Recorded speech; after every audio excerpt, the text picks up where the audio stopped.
Hello, Chancellor. We're in the temporal zone, and the legends are on the bridge. Hello, and welcome to DC Fandome. My name is Chancellor Agard, and I'm with Entertainment Weekly, and this is DC's Legends of Tomorrow panel.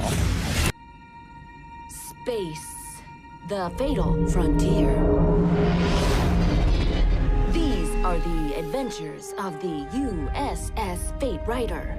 Its mission? To seek out rebellious life forms and disobedient civilizations, and blow them up with lasers.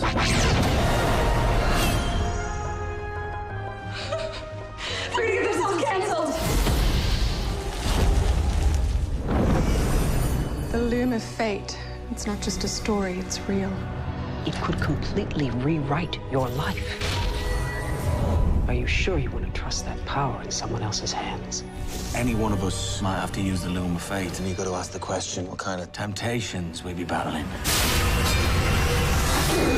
I must have smoked something way off. Welcome to Hudson University. Better get your togas dry cleaned, because we are going Greek. Sounds dumb. If it was dumb, why would I stop crime with this?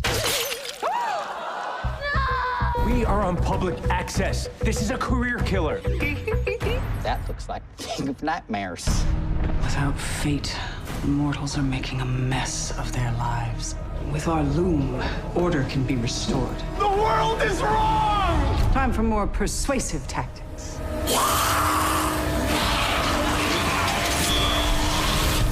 Screw the Fates. We are immortal superheroes, and nothing is gonna stand in our way.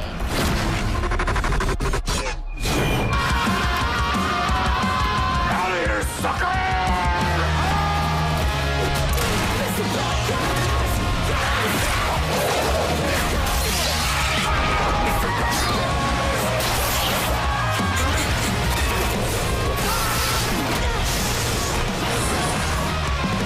First off, we have Katie Lotz, who plays Wave Rider Co-Captain and the White Canary, Sarah Lance. Nick Zana, who plays Super Historian, Nate Haywood.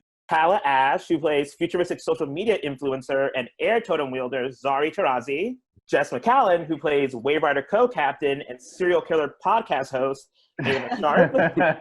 Matt Ryan, who plays self-proclaimed nasty piece of work, John Constantine. Gideon herself, Amy Louise Pemberton. Cheyenne Sobian, who plays the bud-loving air totem wielder, Farad Tarazi.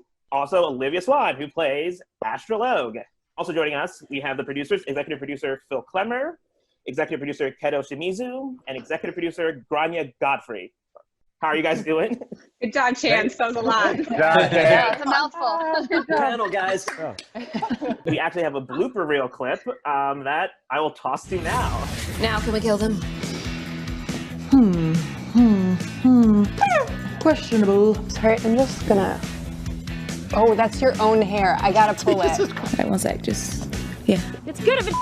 Let's go! Is this thing on? Oh, shit!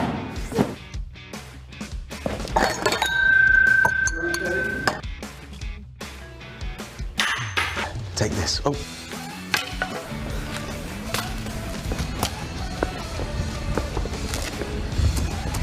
Not like it. Is that yours or mine? Oh, please. My phone is talking to me. Let's do that again. Hello? Yeah, no, I'm doing a scene. It's all right. I'll give you a call back in a bit, yeah? Wait, give him your camera. Give him your camera, and then he can take it. Great. Now we can do the scene. That was wrong. That's okay. This seems Just so pick up hard. the end. You almost just broke my nose. It's like here. Wait, focus. There it is. Yup. Way too much. You're on your own. Figure it out. You did not nail that one. Here I am. I'm getting married. It's great. They're gonna do it. Get out of the shot!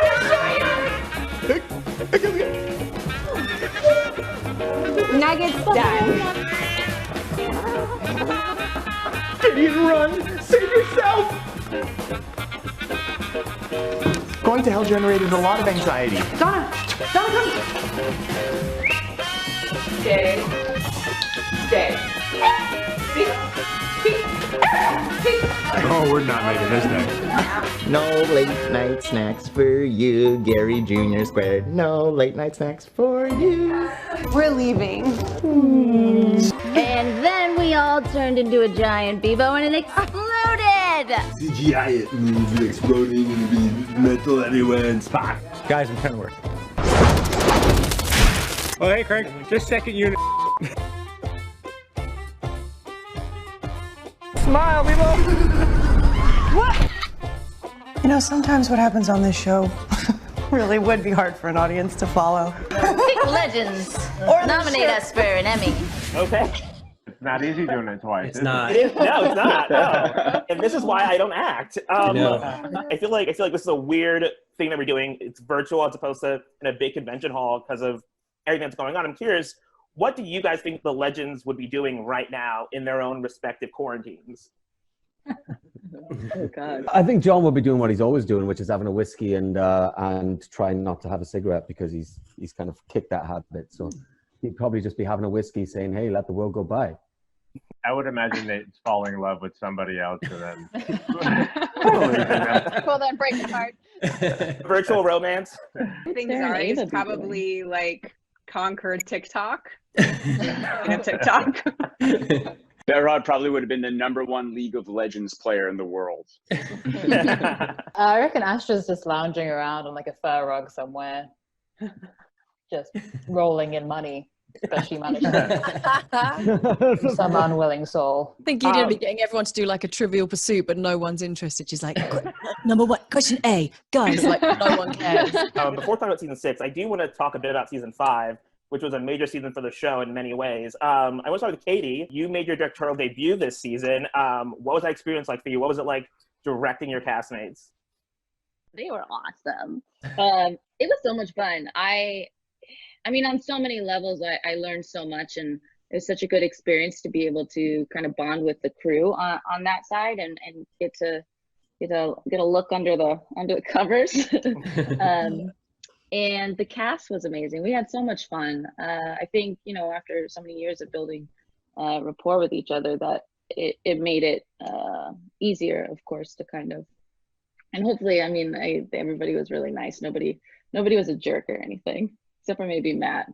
Just kidding. Yeah, Matt. And with that, I mean, also, I feel like this season 5 for Sarah and Ava was really about them sort of learning how to co-captain the Wave Rider. I'm curious though, if this were any other show, if they weren't constantly sort of fighting monsters or aberrations, what do you think? Like, what is sort of Sarah and Ava's like 5-year plan? Like, where do you see them heading towards? Ava's probably got a very specific 5-year plan. I'm not sure about Sarah. She's kind of just, you know, trying to domesticate her. Yeah, Sarah takes a day at a time, I think. She's never been one to have the luxury of planning too far into the future. So I think, you know, for her, it's like she's in the moment always.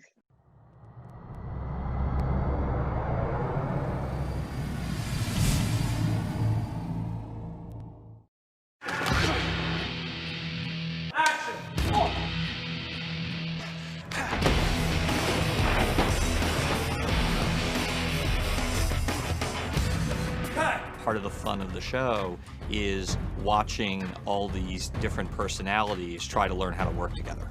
It will exist connected to the Flash and the Arrow universe, but if you take it out separately, it has to exist in and of itself. We're designing a 13-episode first season, and the intention is to do a big 13-hour-long mega movie. Nice work! How's it feel to be a good guy? Doesn't pay as well. People are really excited for another female character. They're excited to see strong female characters. It's a group of superheroes, and they're dealing with stuff that gets pretty epic. Visual effects will be at the same standard of all of our shows. That will be both a mixture of high-level stunt work and feature stunt work mixed with high-level visual effects.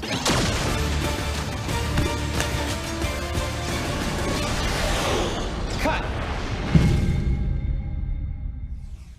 In season 5, we had 2 newcomers, Cheyenne and Olivia.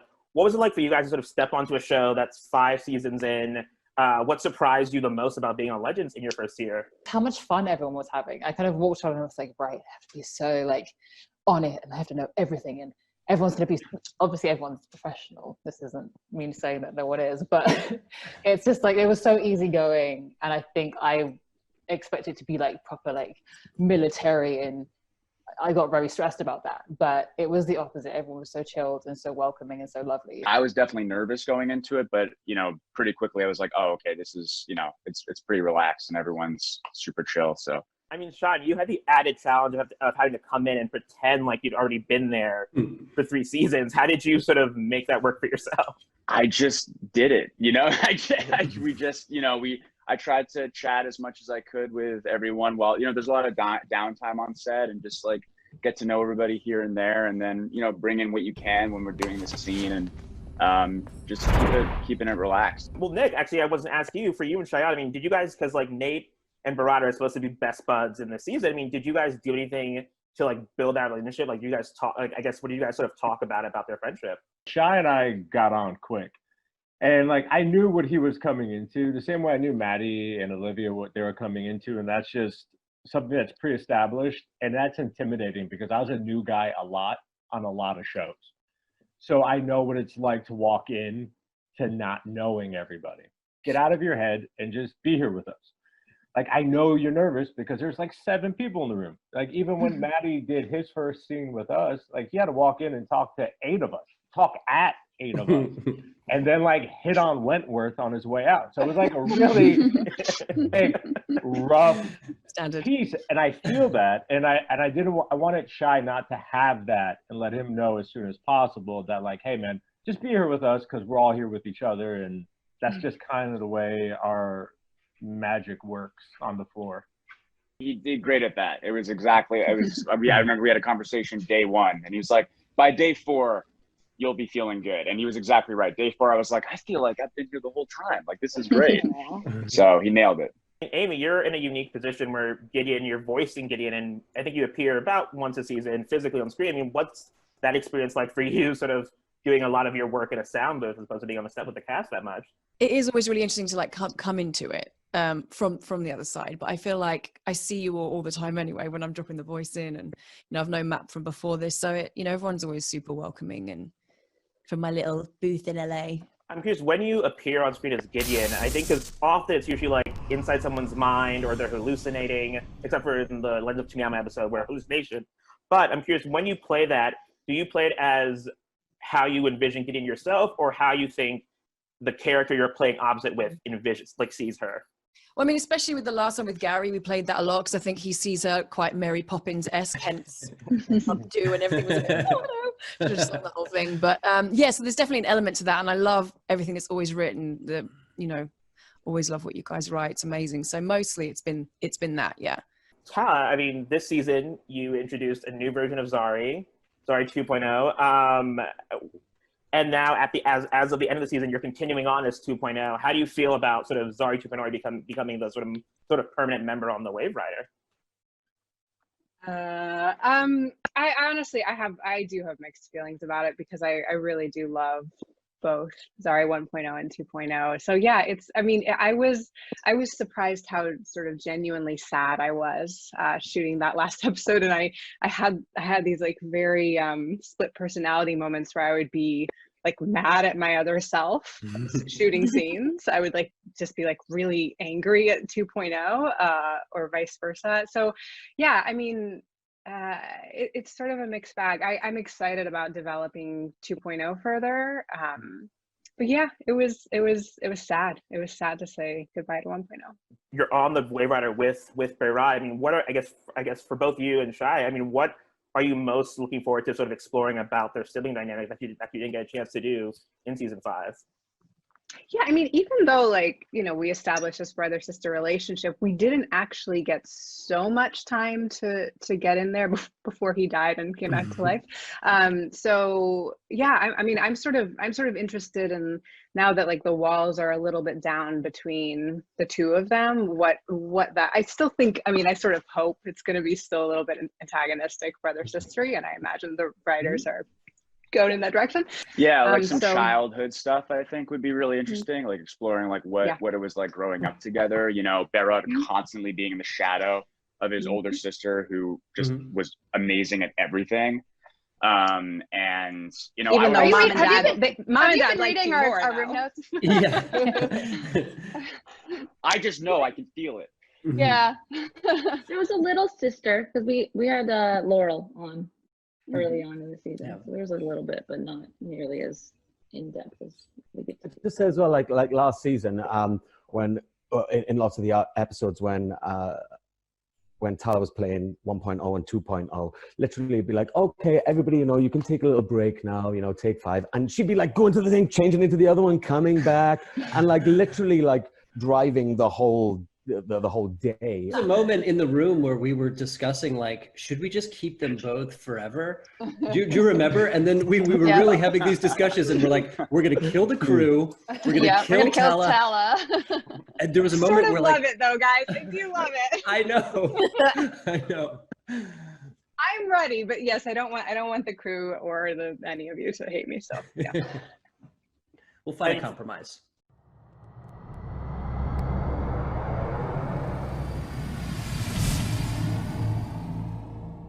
So speaking of first, as the first Muslim superhero on television, Tala, how important is it for your role as Zari be authentic to your heritage?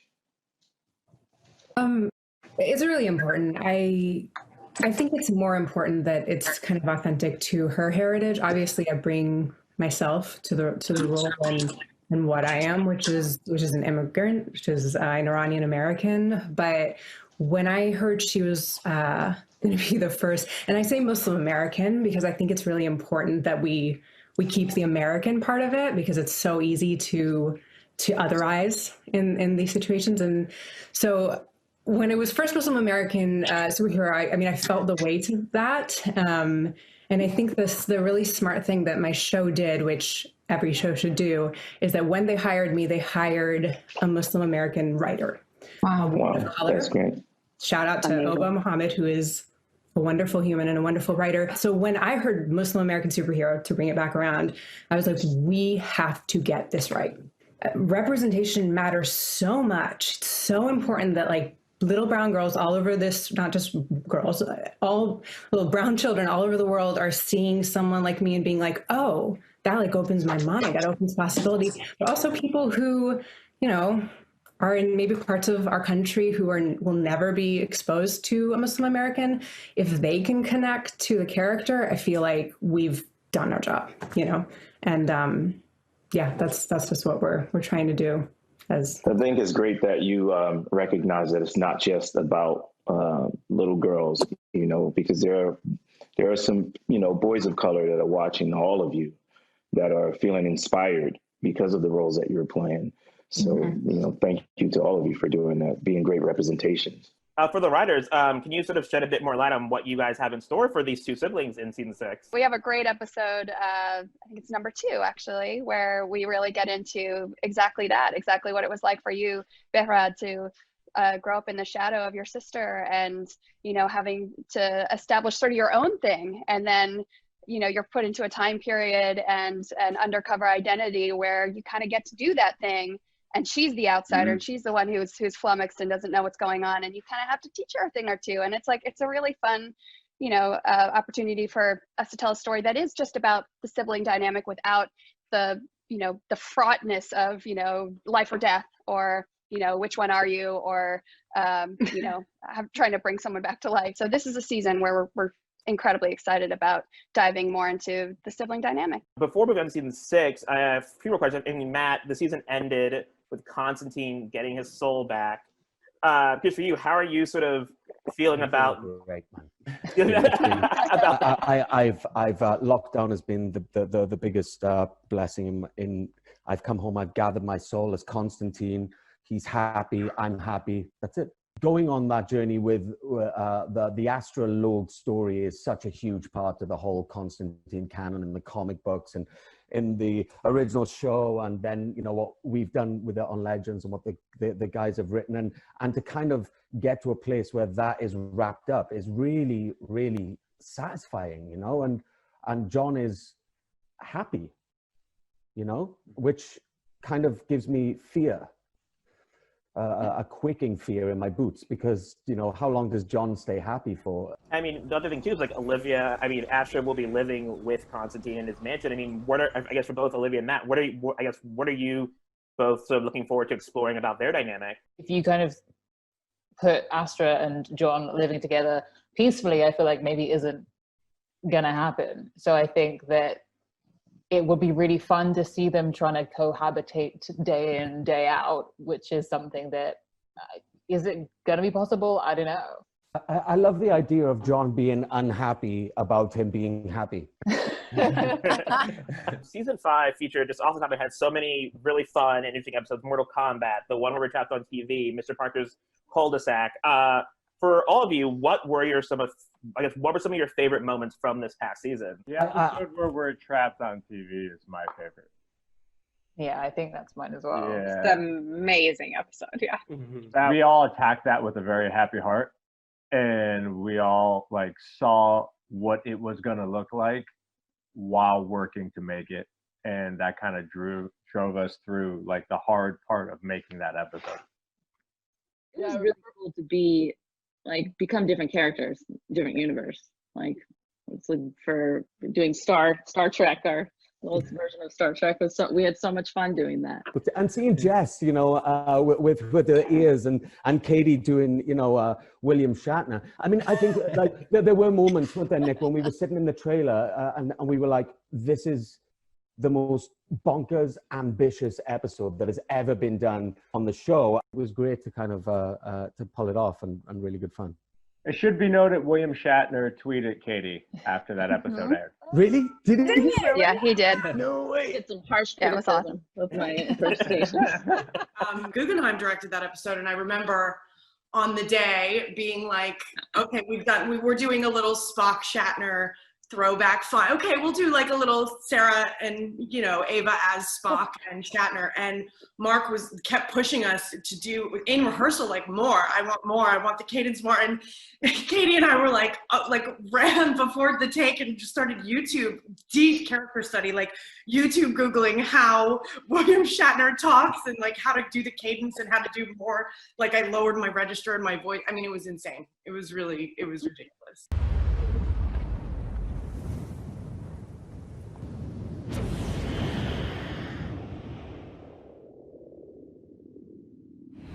I mean, I'd just say that Astra is kind of my alter ego. I feel like I find her opposite to me in the sense that I am nowhere near as cutting and badass and kind of straight up and calculated. But I think it's an exciting and interesting side of myself that I find quite easy to go to. So I think it says quite a lot about me that there's something under the surface of wanting to be, you know, I'm naturally quite shy and reserved. So I think there's like a level under my own personality, which is on this wanting to come out somewhere, and it's coming out through this kind of sassy bad woman. Season 5 ended with Sarah being getting abducted by aliens. The writers, what's in store for Sarah in season 6? Ooh, well, I don't know if we want to spoil too much, but I'll say with Sarah away, it's like the kids kind of go crazy. I feel like Sarah's kind of one of the grounding influences on the show. The other might be Zari 1.0, but because she's in a totem, everyone's going a little bonkers in her absence. So we really looked at this season in terms of what would it do to people to have Sarah missing. Yeah, and I think, you know, Ava obviously would be a worthy replacement, but she obviously takes Sarah's absence the hardest, and she starts to, you know, get a little bit frayed around the edges as well. So it leaves a bit of a power vacuum, which, you know, unlikely people have to step up to fill. Don't worry, we're not losing Sarah from this story. We will be tracking her adventure. Even as she is separated from the team. This show is such an ensemble show. I mean, what has it been like for you guys to sort of write these episodes when you have one of the lead characters completely separate from the rest of the cast? How's it been like writing those stories and breaking those stories and finding that balance? I mean, it's useful when we can just focus on a single character or a pair of characters. I mean, the trouble we get into is when we want to try to tell too many stories at once. And so like every season we kind of resolve to like pare it down and to try to simplify things. Believe it or not, like simplicity is really kind of like a luxury on a show like ours that is so crazy and complicated. It's nice to slow down once in a while and to, you know, to realize like, okay, yes, we'll get to that story eventually, but like right now, let's just try to focus on something that's, you know, a little more manageable in scale. I think we're also, as a room, really proud of how much joy this show can bring. And especially right now, it feels like everyone needs to see this show. So it's fun to feel like we have a real purpose right now. I feel like the writers on this show are very close. What has it been like having to break a season via Zoom and not being in the physical room together? We all really miss each other, but especially in the early months of the pandemic when there was so much uncertainty and so many questions, it actually was a really great sort of grounding daily activity to have to check in with each other and to see each other's faces. This is going to be a season that will hopefully bring a lot of joy and hope to the, you know, people who watch it. Mm-hmm. And the season, I know we're also getting a new legend this season. What can you guys tease about this new character that's coming on the Wave Rider? She is a young Latinx woman from Texas who was kidnapped by aliens and is kind of got a thirst for vengeance. And so she's going to come up the ship and, you know, she's not going to be the lovable losers that we normally have. She's going to be someone who is pretty tough and gives it to the other legends, and they're going to all have to react to her. And I think it's going to throw them off their feet a little bit. If everyone joins the ship and is our best friends immediately, I mean, where's the story there? Like, you gotta earn that. You gotta earn your spot in the family, you know? There's a reason that so many characters have taken these kind of drastic turns, you know? I mean, Jess came in as the straight woman at the Time Bureau, and, you know, then we realized like, oh my God, we've got like Lucille Ball, like she could do comedy. So like, why are we making her do the serious stuff? And this season's about aliens, and aliens are well-tried territory, both in the Arrowverse, also on TV. I mean, how are you guys trying to put your own spin on that? What does this season look like? How do aliens sort of change the game for the show, I guess, and challenge the theme in a different way? Yeah, I mean, every season we try to go bigger and zanier, which is also interesting this season with, you know, trying to be safe and film during possible quarantines. But I feel like if any show can do it, the Legends can do it. Yeah, we're trying to really lean into some genres, like alien genres, which is, you know, that's not, Supergirl does their own version of aliens, and we're really trying to make it feel and look different. We're really, you know, putting our own stamp on it. Nate has endured just tons of loss over his few scenes on the show. His great-grandfather, his father, Amaya, Zari 1.0, Ray.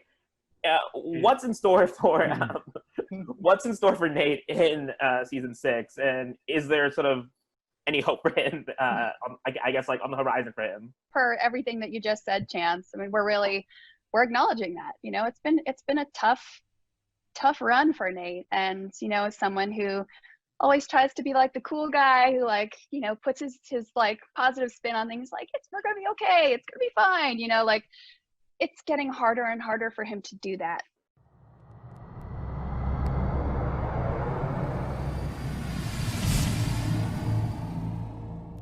It's awesome. I love working with all these people. It expands the universe, makes it more fun. Oh my God, there's nothing like this. It's such a good group of people on all 4 shows, and coming together is a pretty good feeling. They're all about the hype. Brandon Routh knows this well. He exits DC's Legends of Tomorrow in season 5, but reprises his turn as Superman on a 2019 episode of The Flash. It's a big juggling act. It's ambitious for everybody. But when it works, it really works really well. And we're making it work, and makes for something very dynamic and new and epic, which is what our show is. It's like a Rubik's Cube. It's like I don't know how they do it. Longtime star of The Flash and DC's Legends of Tomorrow, Victor Garber, who hails from London, Ontario, remained a series regular until season 3 and has nothing but fond memories for the caliber of these Canadian productions. The set is unbelievable. The art direction, everything about this show production-wise is like nothing I've ever seen. It's amazing. We do time travel. We're in this time traveler, this ship. And someone comes back from the future to enlist our help. in battling this very evil force that's more than jet lag. But you get younger and older at the same time. It's kind of confusing. Yeah, that's what makeup's for. It's so impressive. I'm just amazed by it all. Everybody, thank you so much for watching. Enjoy the rest of DC Fandome.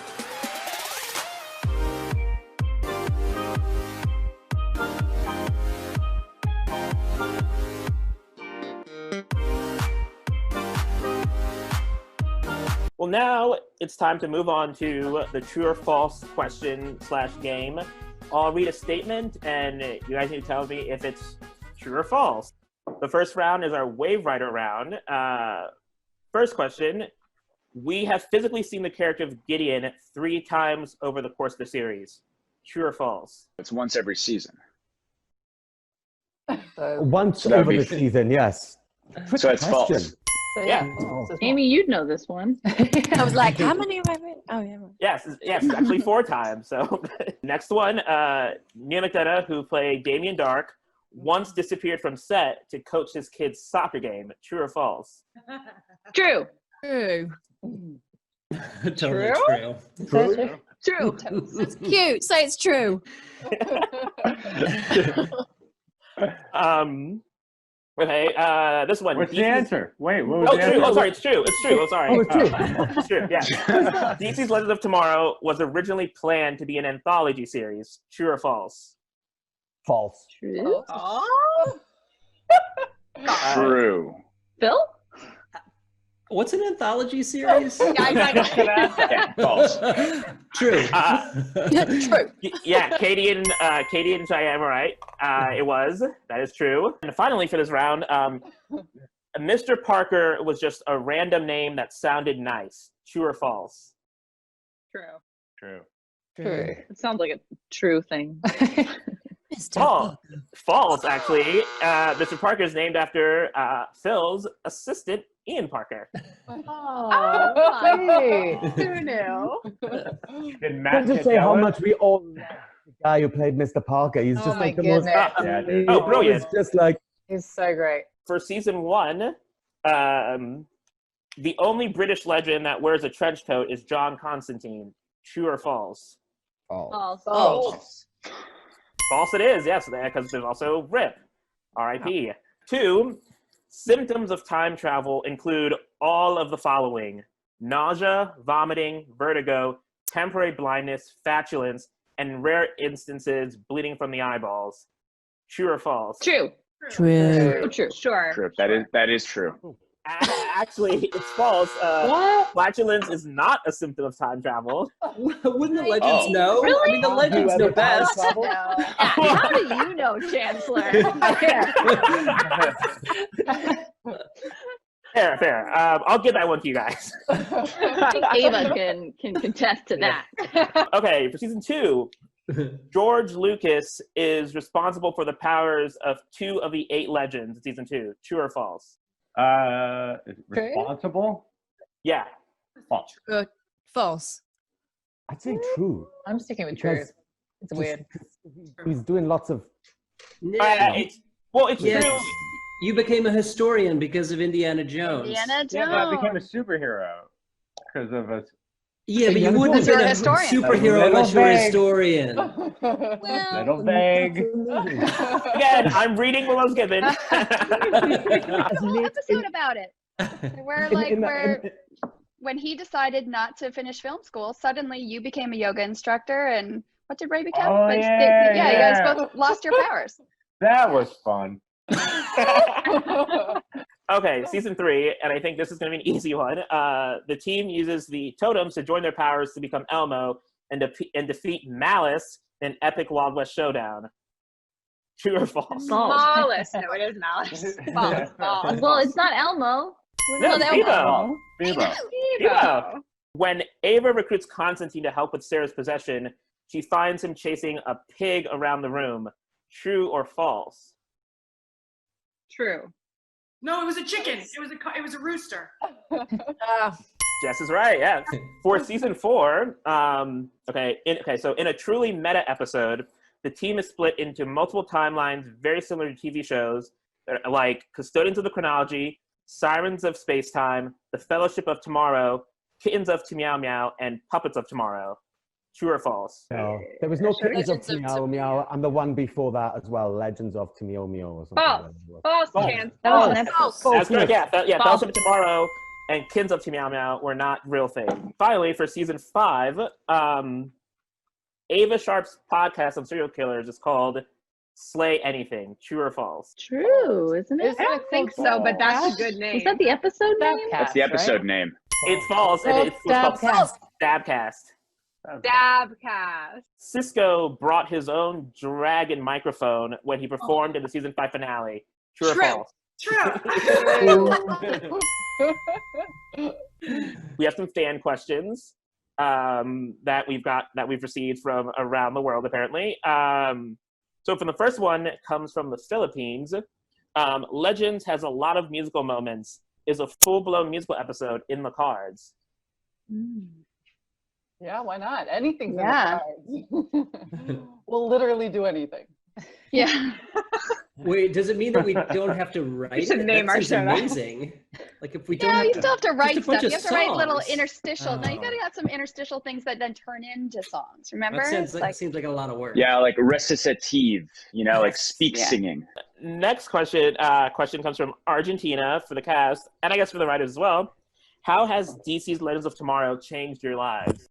I was an overnight success. I went from a nobody to a somebody. I flew first class for the first time. I got to meet all these incredible people. I got to meet Brandon. I told him the first day I worked with him, I was 12 years old when I saw Superman Returns, and now I'm here with you doing to see it. It's crazy. For me, it's like this is what's kept me playing Constantine and being able to explore that character in ways that I never thought I would ever. Being together and doing these insane things allows me appreciation for the opportunity that I know is on the clock, like everything is on TV.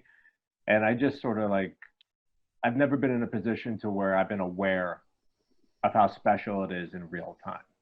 This strange time that we're all going through, not to speak for you guys, but I think I love our show, but I miss our show so intensely right now. And I really hope I never take it for granted, but this time has really made me appreciate it and really made me miss what we've built, really, because it doesn't happen. It takes time, I think, and it takes the right group of people, which miraculously are assembled, season after season.